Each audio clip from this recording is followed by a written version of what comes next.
સુરતમાં 27 મહિનામાં 1.82 કરોડનું એમડી ડ્રગ્સ ઘુસાડનાર મુંબઈનો ડ્રગ્સ માફિયા યુપીના આંબેડકરનગરથી ઝડપાયો છે। મુંબઈના ડ્રગ્સ માફિયા મોહમ્મદ લઈક યુસુફ શેખની સુરત ક્રાઇમ બ્રાન્ચે કુંભ મેળામાં યાત્રીઓનો વેશ ધારણ કરી ઝડપી પાડ્યો છે। એપ્રિલ મહિનામાં સારોલી પોલીસે કોસાડ આવાસમાંથી 17.15 લાખનું એમડી ડ્રગ્સ ઝડપ્યું હતું, ત્યારે પેડલર મુસ્તાક અબ્બાસ સહિત 3ની ધરપકડ કરવામાં આવી હતી। સુરતમાં અલગ અલગ જગ્યાએથી પકડાયેલા ડ્રગ્સમાં મોહમ્મદ લઈક યુસુફનું નામ સામે આવ્યું હતું।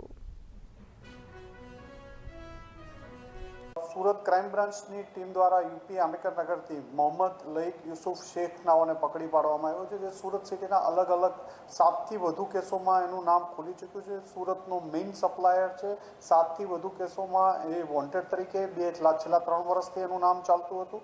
સુરતની ટીમ દ્વારા આંબેડકરનગરમાંથી કાલે એક ઓપરેશન હાથ ધરી અને એની ધરપકડ કરવામાં આવી છે।